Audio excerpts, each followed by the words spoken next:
Hola a todos y a todas, bien llegados y bien llegáis a un nuevo capítulo de Alma de Yoka. Hoy vamos a hacer un castillo de naipes. ¡Entamamos! Estaréis endrugando que necesitamos para hacer este vídeo, ¿no? Este experimento. Pues necesitamos cartas.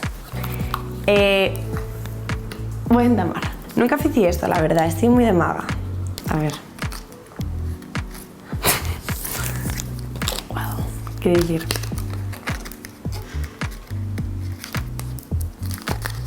Se no está furrolando, ¿eh?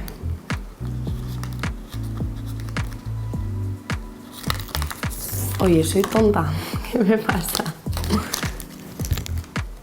Vale. Uno, ¿eh? Esto lo hacemos. Yo estudié artes. ¿Podéis creerlo? Viéndome, yo creo que sí que lo podéis creer, la verdad.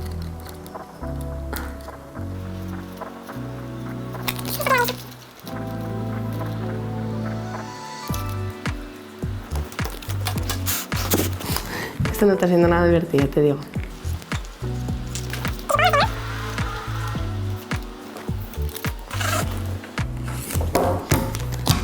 Dos mil años más tarde. Como visteis, después de muchas horas de dedicación y esfuerzo, conseguí hacer 3 torretes. Vale, pues ahora... Uf.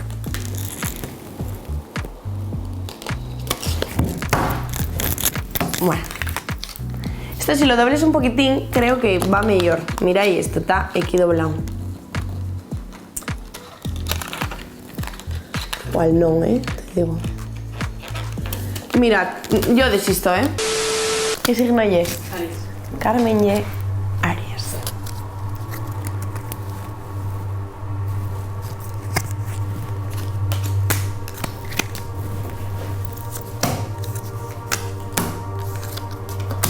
Bueno, va a salir un 2 de espadas.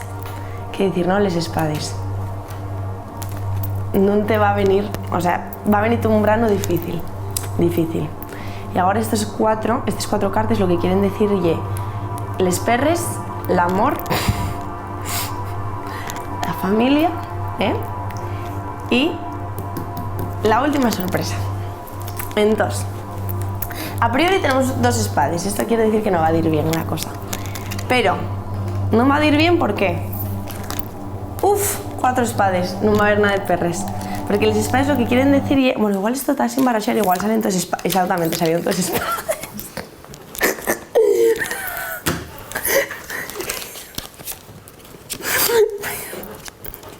Bueno, pues hasta aquí, collaces y collaces, el reto de les cartes. Espero que a vosotros y a vosotros os haga mejor en casa que a mí, no es muy difícil, y que tengáis lo que os haga les cartes, mucha suerte y mucha comida. Adiós.